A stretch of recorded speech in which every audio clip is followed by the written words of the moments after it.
tukaj za mano je velik park posvečen junakom narodno-osvobodilne borbe in revolucije.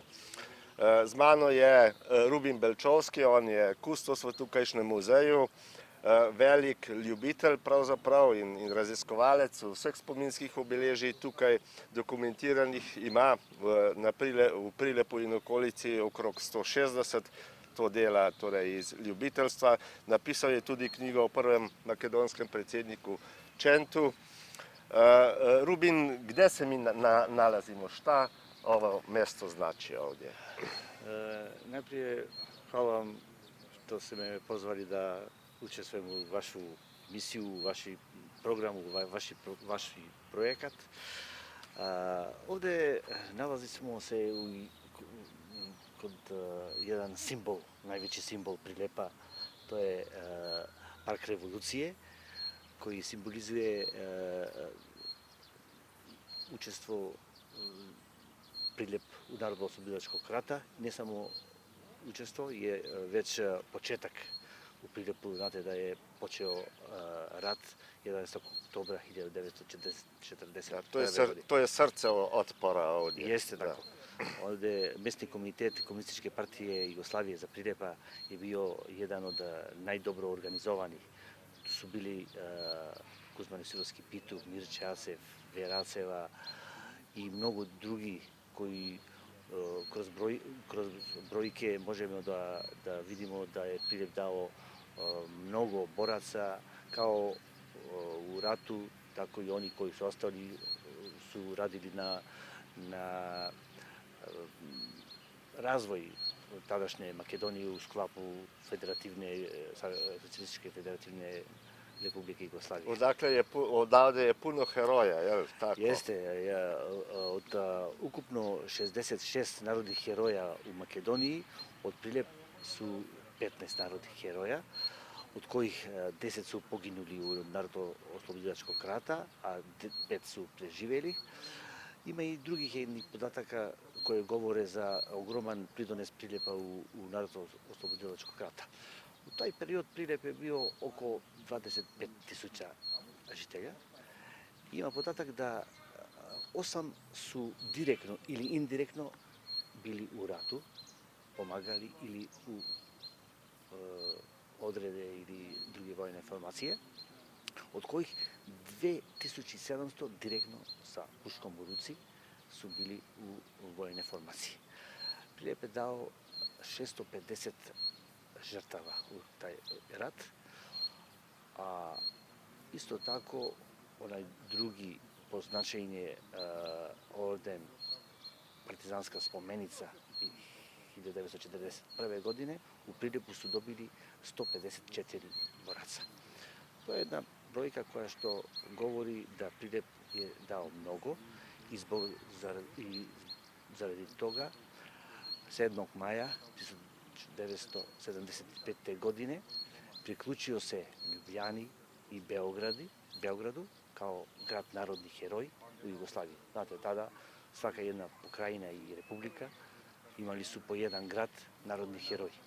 I zbog toga je sve ovako dobro učuvano ovdje, zbog tog pozitivnog odnosa. Jeste, mi imamo jedan poseban odnos kod Narodno-oslobodilačkog rata, zbog toga što mi smo prvi počeli, tako reći, rat i imamo jedan pijetet kon boraca, kon taj rat. I evo, kao što vidite, ovaj Park revolucije je u dosta dobro stanje. Prošle su one godine kada neki huligani su pravili štete na ovakve objekata, međutim, došlo je sad ono mirnije vrijeme kada se sve došlo na svoje mjesto i kada poštovamo svakako one koji su dali svoje živote, a i oni koji poslije su radili na razvoj naše zemlje. To je vrlo raznovrsan kompleks. Da li možete malo objasniti šta sve ovdje ima? Jer to je jedno od retkih mjesta koje živi. Tu se igraju djeca, tu dolaze ljudi i tako. Da. To nije baš običajno za ovakva mjesta memorijalna. Ovaj objekat je izgrađen po povod 20 godišnjice od ustanka 1961. godine i od autor Bogdan Bogdanović, poznat autor, neimar, građevinar koji što je radio ovakve spomenike kroz celu Jugoslaviju. Tako da on je koncipirao ovaj projekat, prvo je narekao Park revolucije, videći, jer tu su borci još i pred 1941. godine. Ovo je bilo mesto gde su se sakupljali revolucionari, komunisti, svi oni napredni dejci koji su radili na progresivni deo Makedonije. I po tome je ovaj kompleks sastavljen od 3 delova. Mogila nepobedživih, znači tu gde se nalazimo, koji je sastavljen od 2 dela. Ove 8 urne koje simbolizuje rast Narodnooslobodilačkog rata niz više od manje kon velike vojne formacije, jer tu se formirao prvi Priljepski partizanski odred, jedan od prvih partizanskih odreda u Makedoniji, a onda kako su išao rat, tako su rasle i vojne formacije sve veće i veće. Tu je i kripta boraca koje su iz partizanskog groblja u Priljepu 1961. godine premešteni u kriptu tu. I oni faktički predstavljaju jednu celinu, iako su 2 objekta. Ova jedna je prva kao skulptorska celina, a ova druga jedno građevinsko delo. Međutim, predstavljaju kao jedan skup na borba života i smrti u tom pogledu. Pokraj ovaj objekat u Parku revolucije ima i Aleja narodnih heroja, koja predstavlja faktički svi oni narodnih heroja iz Priljepa koji su proglašeni za narodni heroji, a koji su umrli u ratu, koji su poginuli u ratu, i kako pijetet kon njih napravljena ta Aleja narodnih heroja. Svakako i žena kao biće, koja što je učestvovala ramo uz ramo sa muškarcima, i kon nje je dan jedan pijetet u ovom parku.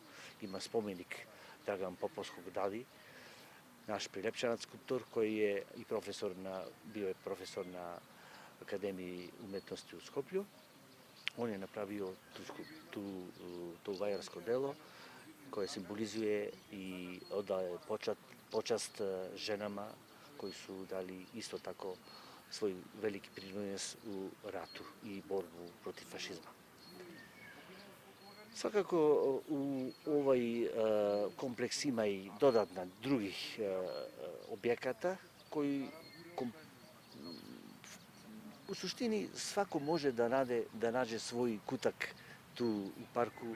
Vidite, ima i sportska igrališta, ima i klupe, ima i scenu za odigravanje na scenske, na dramske i prikazivanje na druge manifestacije, filmove i tako dalje. Znači, ovaj je objekat ili park koji što živi, koji što u svakom momentu vidite da tu ima deca, возрастnih ljudi, koji što postojano se tu da rekreiraju, da odmaraju, da vode ljubav, da odavaju počit prema borcima. Znači, svako može da nađe svoj trenutak, da bude tu s time, da bude горд i na prošlostu, međutim i da radi i na budućnost svoje tatkovine, svoje otadžbine Makedonije. Da vas pitam još nešto, pošto ste vi bili i narodni poslanik u makedonskom parlamentu. Za nas istoričare to su osjetljive teme, jer danas je revizionizam, znamo, drugčiji su odnosi među državama. U Sloveniji sada skoro sigurno, osim starijih generacija, ne zna da kada mi pričamo ovdje o okupatoru, da su to Bugari bili. I sad, kako je ta odnos u odnosu, mislim, kako je odnos između država u pogledu ove prošlosti? Vidite, mi hoćemo da imamo dobre odnose sa našim susjedima i svakako na tome radimo. Evropski put Makedonije je u tom pogledu jedini put koji hoćemo da idemo. U tom pogledu svakako imali smo neki problema i sa Grcima, rešili smo, sad imamo neki problema sa Bugarima. Mislim da ćemo i to da rešimo, iako mi nemamo ništa protiv Bugarima, jer bugarski narod tada, pa i sada je prijateljski narod makedonskog narodu. Međutim, treba da znamo da tadašnja vlada, bugarska vlada, je podržavala fašiste Nemaca i tada je radila protiv makedonskog naroda. Međutim, isto tako treba da znamo da u Bugarskoj bio je isto tako i partizansko dviženje. Imalo je otpor, imalo je partizana i u Bugarskoj. I oni koji su radili zajedno protiv okupatora, zajedno sa makedonskih boraca i tako dalje. Tako da, mislim da u tom pogledu bugarska vlada treba jednostavno da kaže da, bili smo mi sa fašistima u taj period iza nas, sada idemo dalje, makedonski narod je poseban narod, makedonski jezik je poseban jezik i idemo dalje kon evropskom putu. Jel se radi nešto na tom? Mi smo imali recimo italijansku slovenačku komisiju koja je radila na toj nekoj verziji zajedničke istorije, da tako kažem, na pomirenju i sa Austrijcima i tako, i sa Hrvatima. To više manje nije uspjelo, osim sa Italijanima. Jel se radi tako nešto i između Makedonaca i Bugara?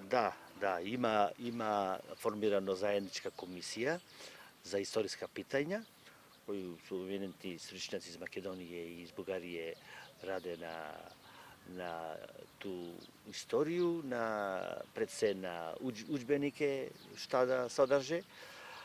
Oni su počeli tamo sa cara Samuila, sa Čirila i Metodije. Neke prašine su rešene, neke prašine su u zastoju, tako da to je jedan proces koji verovatno će trajati godinama. Tako, da. Puno hvala na sve što ste ispričali i na gostoprimstvu. Hvala i vama.